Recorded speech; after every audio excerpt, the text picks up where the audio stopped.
estimados estudiantes de Yurupari, mi nombre es Zairo Anillo Martínez, soy profesor de literatura y en esta oportunidad estaré compartiendo con ustedes 3 sketches intelectuales, cada uno de 40 minutos y relacionados con 3 autores premios Nobel. El caso de Mo Yan por parte de China, de Kenzaburo Oe y de Yasunari Kawabata por parte de Japón. Espero que sea de su total interés. La presentación está organizada de tal modo que puedan ver algunos fragmentos de análisis y complementarlos con las disquisiciones que yo les vaya comentando en la medida que voy avanzando. El primero se titula Mo Yan, literatura china contemporánea. Sabemos pues que Mo Yan no es el verdadero nombre del Premio Nobel de Literatura 2012, es el seudónimo de Wang Moi y significa el que calla. Nació en 1955 dentro de una familia muy humilde en la provincia de Shandong, en la región de Gaomi Noreste, donde está ambientada la novela Sorgo Rojo, que es una de las más importantes y que incluso tiene una versión cinematográfica. Tuvo que dejar sus estudios escolares para ir a trabajar a una fábrica de petróleo durante la Revolución Cultural, tras lo cual se alistó en el ejército donde comenzó a escribir. Este episodio de la vida de Mo Yan es quizá uno de los más significativos en toda su obra, específicamente y de manera especial en novelas como Las baladas del ajo, Sorgo Rojo y La vida y la muerte me están desgastando, las cuales veremos en su momento. Su primera novela fue publicada en 1981 con el título de Lluvia en una noche de primavera. Mo Yan, entonces, se encuentra en el centro de un contexto político convulso, que es precisamente el de la Revolución Cultural China y toda la relación con Mao Zedong o Mao Zedong y las consecuencias derivadas pues, de este encuentro un poco célebremente triste. Como dice un refrán chino, es fácil cambiar de dinastía, es difícil modificar la personalidad y aunque mis padres me habían educado con mucho cuidado, no consiguieron cambiar el hecho de que a mí me gustara hablar. Esto le había dado un sentido irónico a mi nombre, Mo Yan, que significa no hables. Es lo que nos manifiesta el autor en una de sus tantas entrevistas. Para empezar a abordar la obra de este escritor, conviene introducirnos a una de sus obras centrales, que es Sorgo Rojo, una novela que, de la misma manera que las otras 2 que les mencioné en un inicio, La República del Vino y La vida y la muerte me están desgastando, tiene una clara influencia garcía-marquiana. El sorgo rojo alude a las plantaciones que se utilizaban para hacer el vino de la familia que pertenece y define el contenido de esta novela. El fragmento de análisis dice así: el sorgo rojo es el símbolo de los héroes de Gaomi Noreste, que lucharon con bravura contra el invasor japonés. Cita: el sorgo rojo se contraía como los héroes caídos. Esta gramínea, de 12 metros de altura, se alza altiva sobre la tierra y es flexible. Por eso no se puede romper. Puede ser que la corten, pero volverá a crecer orgullosa, a pesar de las dificultades, al igual que el pueblo chino. Desde el mismo título, Mo Yan intenta presentar una alegoría de la concepción de su pueblo en relación con las guerras con Japón, y es precisamente el carácter fuerte, resiliente del sorgo rojo. Es algo que el autor también utiliza en muchas de sus otras novelas. En el caso de la afamada La vida y la muerte me están desgastando, Mo Yan toma un principio religioso de su cultura, como es el de la reencarnación.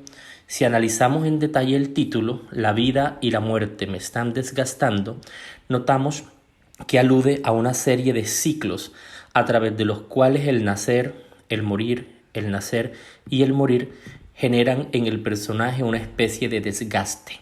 Esta es quizá una de las novelas más mítico-mágicas o fantásticas del autor, un elemento que diferenciaremos más adelante. Hay un elemento en la obra de Mo Yan que también es visible en la de muchos otros autores que están vinculados a escenarios en los que la política, la guerra, la economía, el exilio, la persecución ha incidido en sus contenidos. Los escritores de entreguerras, los escritores de guerra, los escritores de posguerra, entre otros, que establecen estas relaciones. Y me refiero a la fluctuación estética y política. Dice que en la década de los años 70,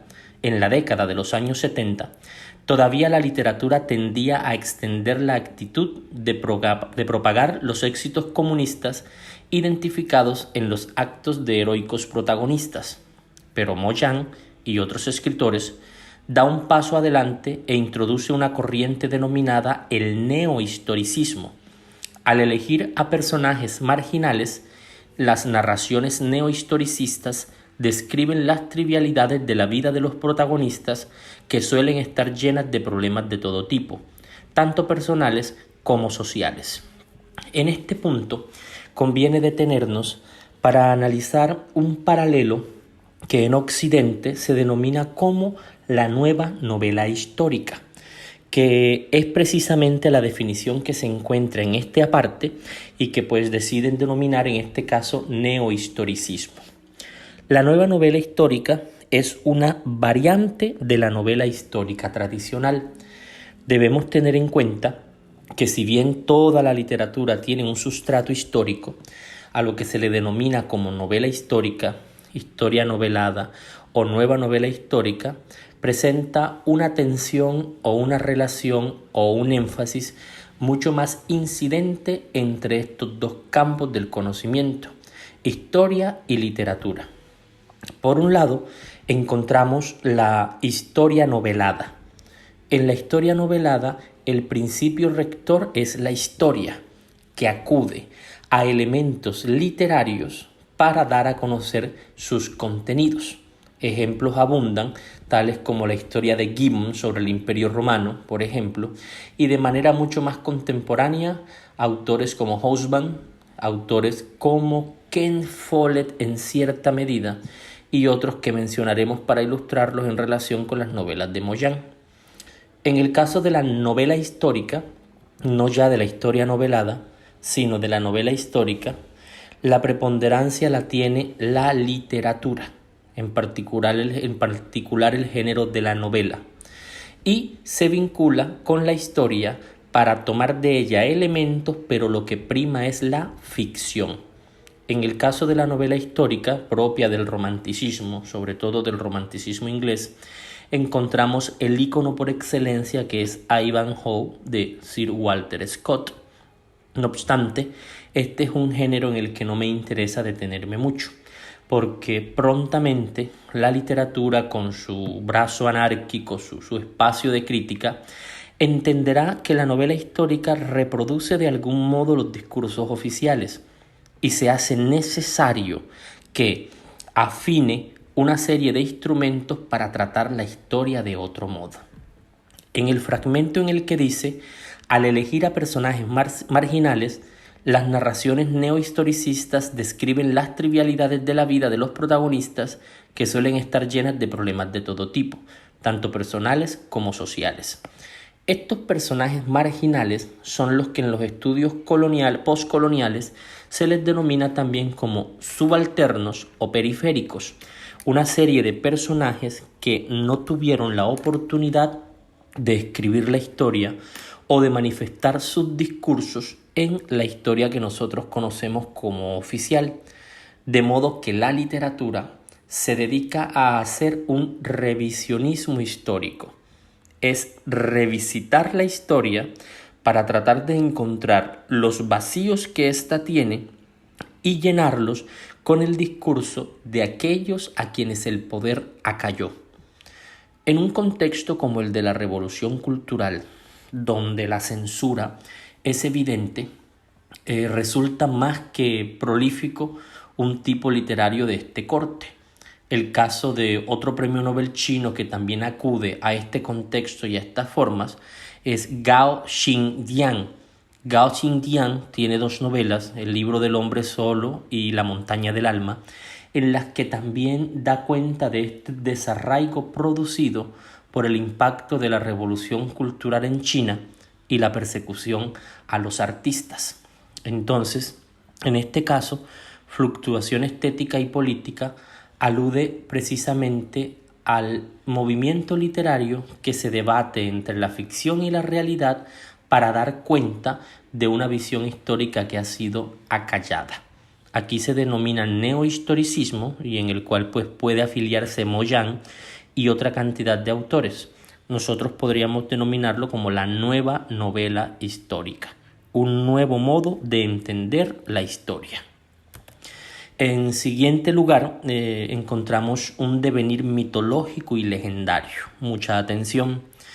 Dice que los neohistoricistas prescinden de dar una perspectiva política cuando tratan sobre sucesos históricos y se esfuerzan en alejarse de la figura del héroe que suele aparecer en la novela revolucionaria. Estos escritores, tal es el caso de Moyán, tienden a armonizar la historia con las tradiciones religiosas como la cultura del confucianismo y las leyendas pertenecientes al folclore, tratando de edificar un ambiente oscuro donde se desvanecen las contradicciones culturales y se exaltan las vivencias dolorosas de los individuos anclados al mismo telón de fondo temporal. Este elemento que aparece aquí describe de algún modo el eje estético y ético de la literatura de Moyán. Cuando dice que los neohistoricistas prescinden de dar una perspectiva política cuando tratan sobre sucesos históricos y se esfuerzan en alejarse de la figura del héroe, alude precisamente a que el foco cambia.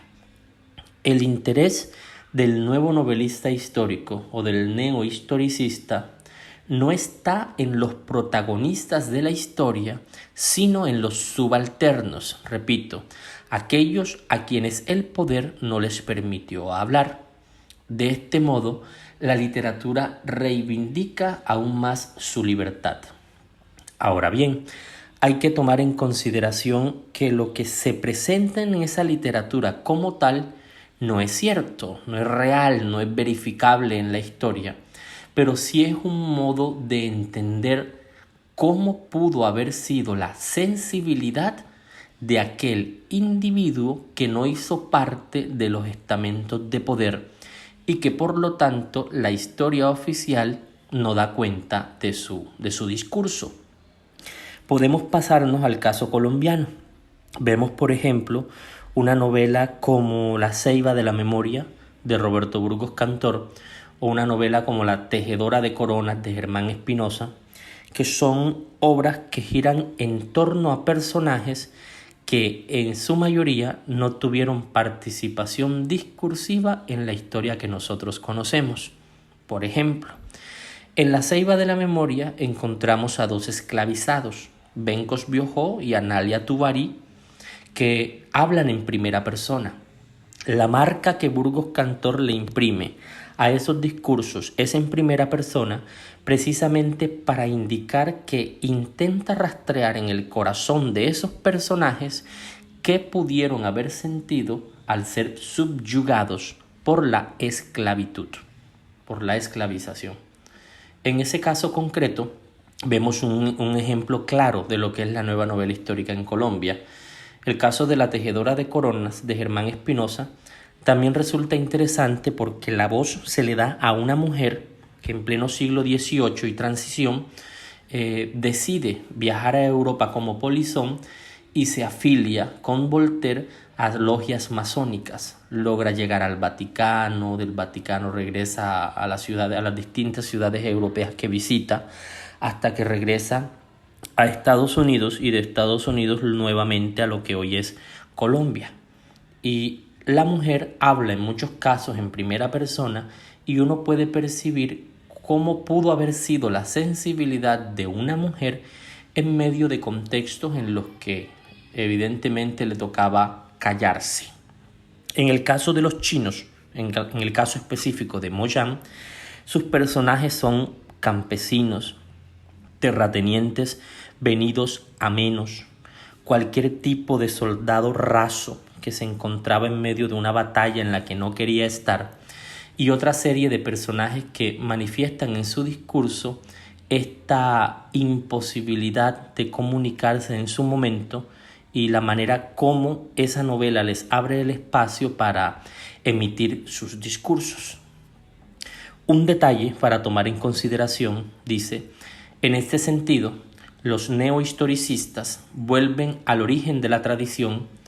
Al mostrar al individuo, muestran también las conductas instintivas de los personajes, llegando incluso a la animalización cuando las circunstancias son cruelmente adversas. Aquí entramos en un terreno fantástico, aunque más propiamente sería mítico-mágico. Ya veremos el porqué de esa denominación y las diferencias entre lo fantástico y lo mítico-mágico. Y la novela que ustedes ven en pantalla, La vida y la muerte me están desgastando, da cuenta precisamente de ese fenómeno de la animalización. En esta novela, Moyán nos presenta la historia de un terrateniente durante la época de Mao Zedong llamado Ximengnao. Este personaje, Ximengnao, es acusado por el régimen de tener demasiadas tierras. Se niega a entregarlas para su repartición y Mao Zedong no tiene otra opción que enviarle a un pelotón para que lo capturen, lo judicialicen y lo fusilen.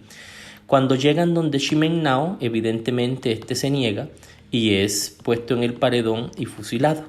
Ximengnao muere y viaja al infierno del señor Yama, que es un diablo bufón de la literatura china.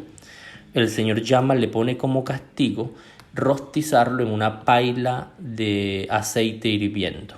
Cuando se rostiza del todo y se quiebra, ya hecho ceniza, lo vuelven a reconstruir, le dan vida y otra vez viene el mismo castigo. Una especie de mito de Sísifo, algo mucho más trágico. En una de las tantas quemas que tiene Ximengnao, pide que por favor lo escuchen un momento. El señor Yama le da la palabra y Ximengnao le pide el favor de que lo envíen de nuevo a su tierra porque quiere vengarse de Mao Zedong.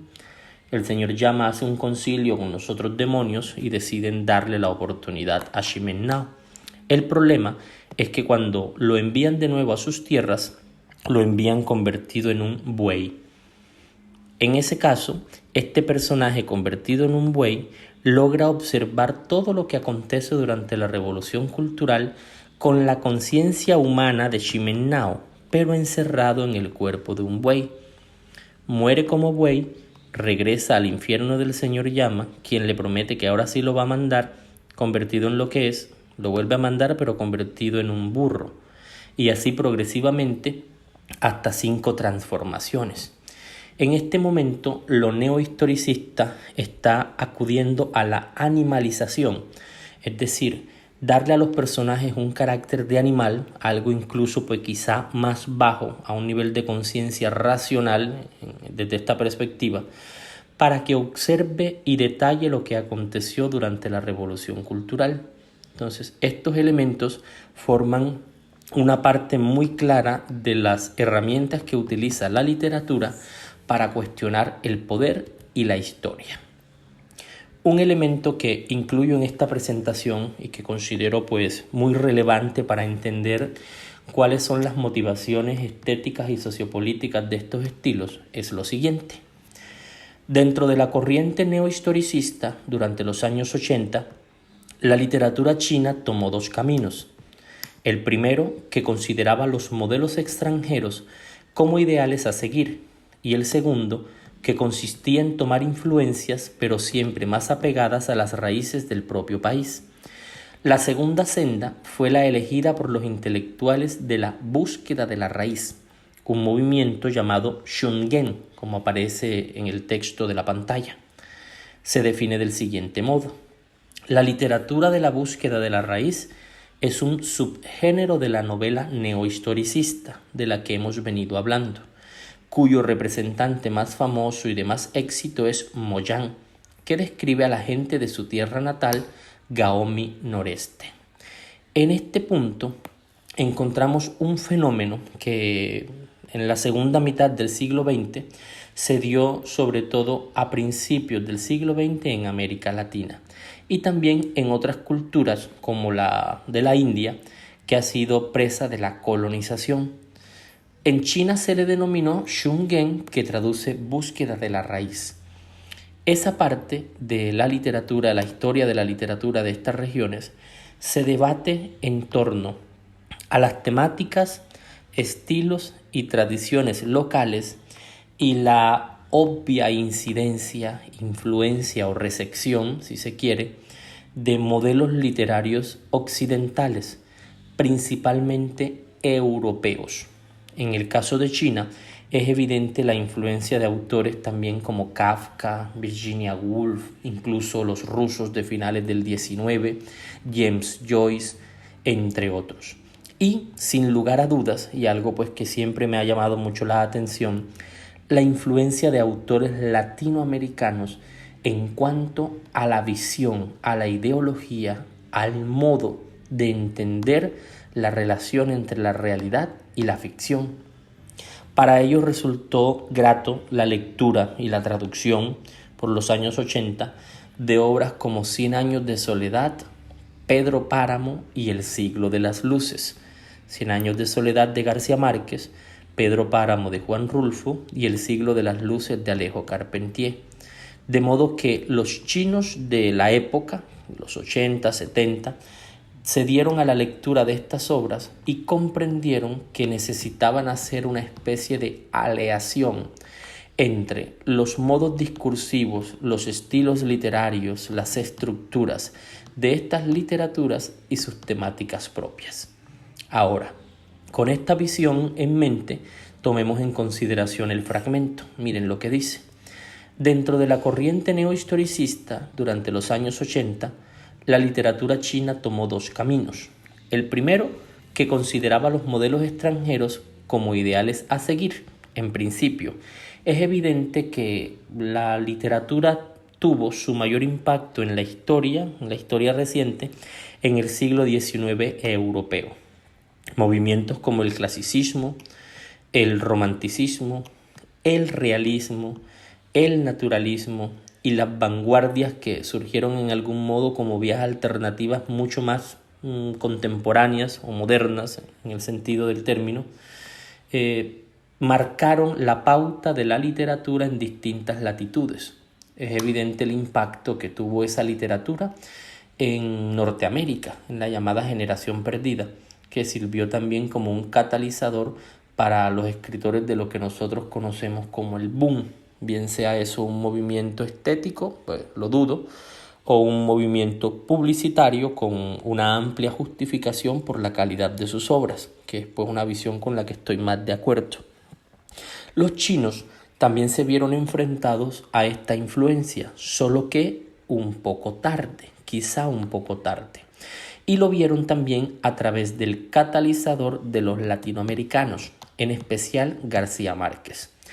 Tanto Moyán como el mismo Kenzaburo y también otros autores de la India como Salman Rushdie, por ejemplo, Pamuk en cierta forma, se consideran seguidores de la obra de los latinoamericanos.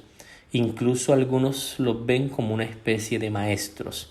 La relación que hay entre Moyán y García Márquez, si ustedes deciden leer sus obras, es evidente en el manejo de las genealogías familiares, los juegos circulares con el tiempo, los discursos neohistoricistas, entre otras características.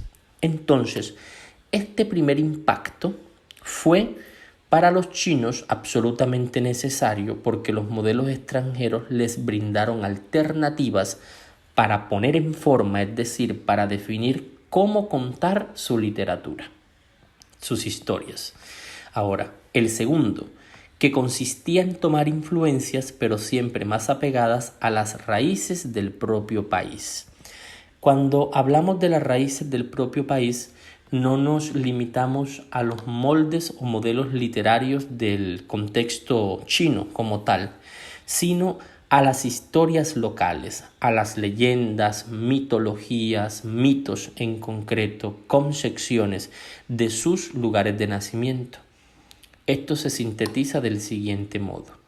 Adoptaron formas composicionales, formas de escritura de modelos occidentales, pero para contar sus historias locales.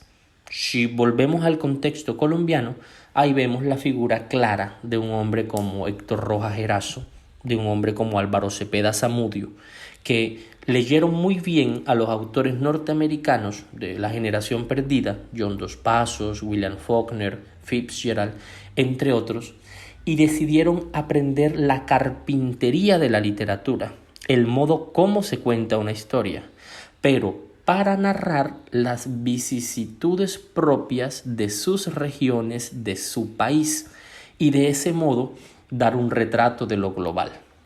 Hay una frase cliché que es adjudicada a Tolstoy, dice que pintes bien tu aldea y pintarás el universo, algo más o menos así. En el caso de los chinos se adoptaron las técnicas y estrategias composicionales de la literatura occidental, pero para contar su caos personal, el caos social.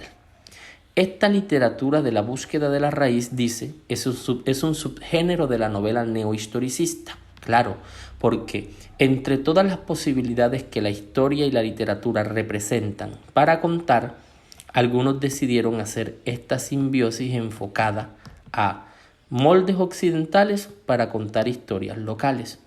Veremos a autores como Gao Xingyan o el mismo Kenzaburo Oe que copian, entre comillas, todo gran escritor es en realidad un buen plagiador, copian estas estructuras, pero deciden contar cuestiones de orden más metafísico que las del escritor Mo Yan.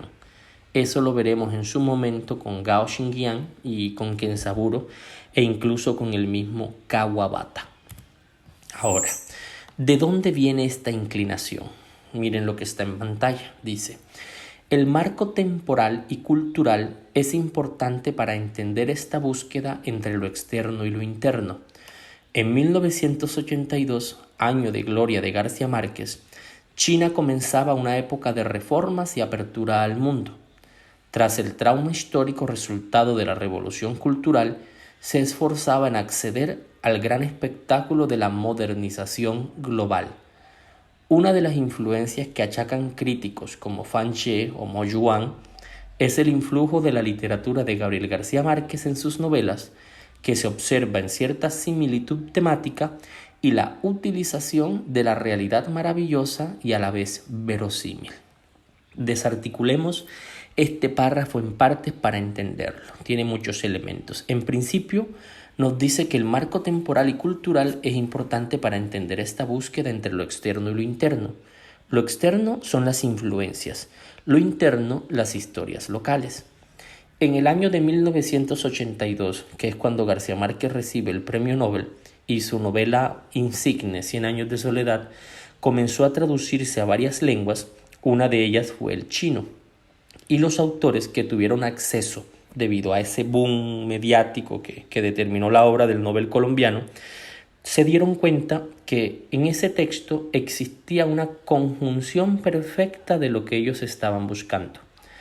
Técnicas de narración ya acendradas, purificadas de la tradición occidental, pero con un color local manejado de forma magistral para dar a conocer una cultura particular. En el caso de 100 años de soledad, ahí se encuentra de algún modo Latinoamérica, Colombia y de manera más concreta el Caribe, con toda su cultura. Estos modos de tratar la literatura fueron los que generaron en los autores chinos, en particular en este caso en Mo Yan, un impacto para crear su propia literatura. Al final del párrafo dice que en sus novelas se observa en cierta similitud temática. Claro, cuando lean Zorco Rojo, notarán la manera como una matriarca determina el devenir y porvenir de toda su familia, las ocupaciones de cada uno de los integrantes en las distintas genealogías. En La vida y la muerte me están desgastando, el efecto de lo cíclico, ese elemento que García Márquez representa muy bien a través de los nombres, los Arcadio y los Aureliano, y que parecen dando vueltas constantemente en un eterno retorno trágico.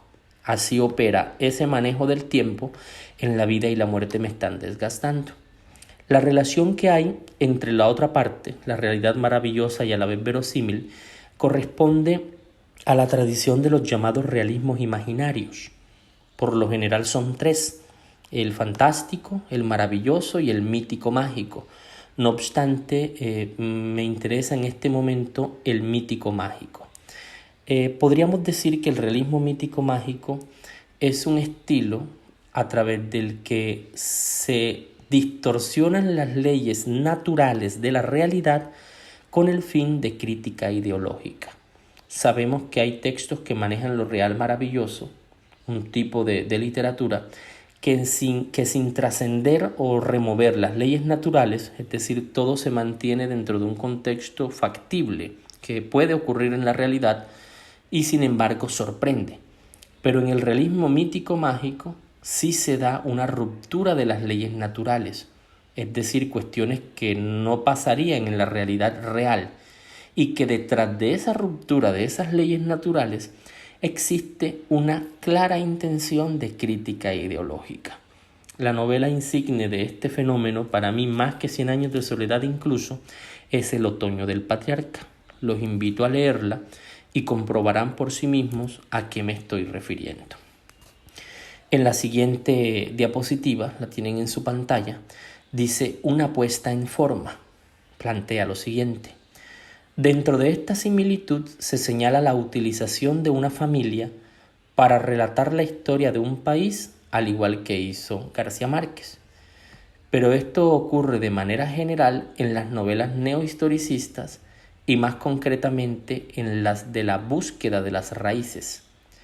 Una característica común de estas novelas es que el desarrollo de la historia siempre gira alrededor del núcleo de los cambios de una familia, y normalmente dicha familia cae en decadencia por diferentes razones.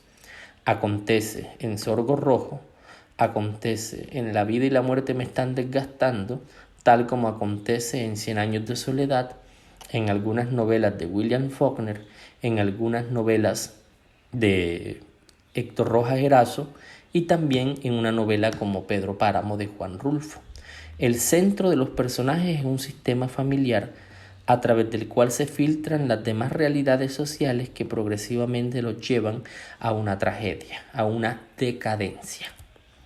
El siguiente tópico dice: en realidad confluyen paralelas las dos vertientes. Por lo tanto, aunque influido por la literatura internacional sobre la búsqueda del origen, Moyán siempre ha mencionado la impresión que le produjo 100 años de soledad de Gabriel García Márquez.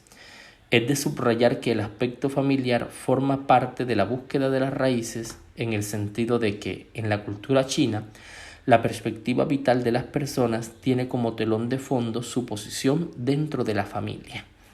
Cuando adquieran las novelas del autor chino, notarán que por lo general, no todas, contienen una tabla o un árbol genealógico a manera de lista en donde se dice el nombre del familiar y al frente el título que posee o el lugar que posee dentro de la familia, precisamente porque es considerado como un núcleo social imprescindible que sirve para enfrentar la maquinaria sociopolítica de turno.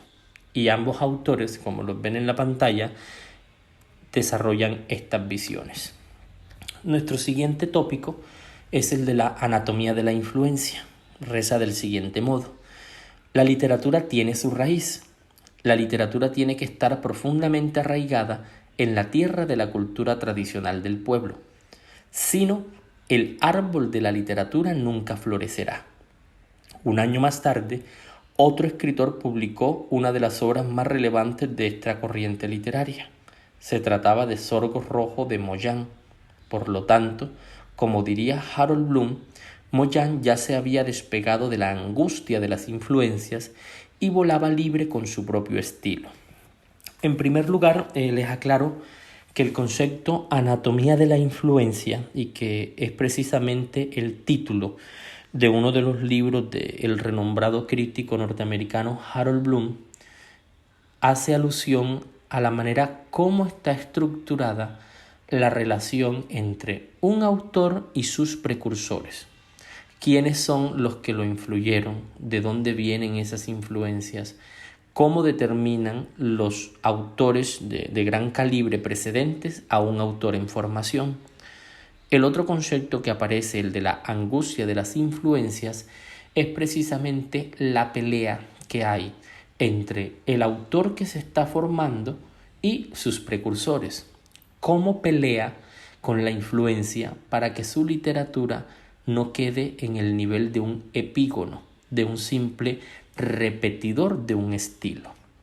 Cómo tomar en cuenta la tradición literaria para ganar en calidad, pero que no se quede en el plano de un plagiador. Sin duda alguna, Moyán tiene una angustia de las influencias con los autores latinoamericanos de los que les he hablado en particular. Pero cuando uno lee su obra se da cuenta de que Moyán los toma como base, pero su genio literario lo lleva a otra escala.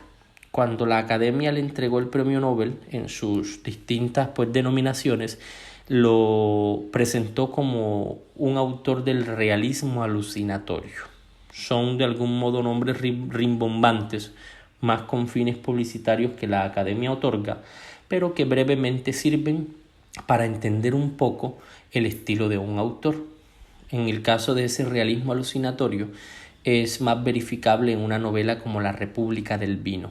En esa novela uno descubre la manera como las alucinaciones de los personajes definen el contenido del texto. Entonces, mi propósito con esta presentación es darles una vía, una puerta a la literatura del premio Nobel Moyán. Esta última parte, Sensualismo, plantea lo siguiente. Más allá de la profundidad que el autor ha otorgado a los personajes, tenemos el estilo literario del propio Moyán. Al igual que ocurre con los protagonistas, lo hermoso se mezcla de manera sublime con lo esperpéntico, vulgar o espeluznante, envuelto en metáforas que crean imágenes visuales de una belleza incomparable y una aproximación a los sentidos que nos permite vivir de cerca lo que ocurre en la novela. Moyán, en una novela como Las baladas del ajo, tiene párrafos en los que en 6 renglones alude a todos los sentidos, a través de una poética del color, de la descripción y de la percepción admirable. Les reproduzco el siguiente párrafo. Dentro del refugio, la hediondez era casi sofocante. Algunos hombres roncaban con estruendo. Otros, en un extremo del vallado, orinaban dentro de un cubo de latón, produciendo un tamborileo sonoro, como si arrojasen perlas sobre una superficie de jade. Veamos. Primera oración. Dentro del refugio, la hediondez era casi sofocante. Lo visual y lo olfativo y lo táctil en solamente unas 9 palabras. Dentro del refugio, hediondez y sofocante.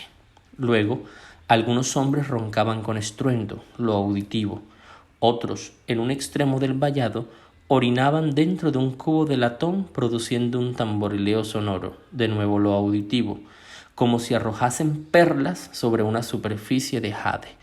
Nótese las palabras de corte elegante que utiliza para definir lo grotesco, perlas y jade, para aludir al sonido de orina cayendo en un cubo de latón. Estos elementos sensualistas de los sentidos sensoriales predominan en la narrativa del Premio Nobel chino, el cual se presenta como un autor contemporáneo en algunas de las obras de difícil lectura, pero siempre absolutamente provechoso. Espero que les haya gustado esta primera presentación. La segunda la haré sobre Yasunari Kawabata. Pretendo revisar la poética de este premio Nobel japonés y el lugar que ocupa en relación con los otros 2 autores imprescindibles del Japón del siglo XX, que son Yukio Mishima y Kenzaburo Oe. Hemos finalizado nuestra primera emisión sobre el autor chino Moyán. Ya vieron cómo es la dinámica y de ese modo también la implementaré para la segunda oportunidad, que es sobre Kenzaburo Oe, el premio Nobel japonés. Muchas gracias.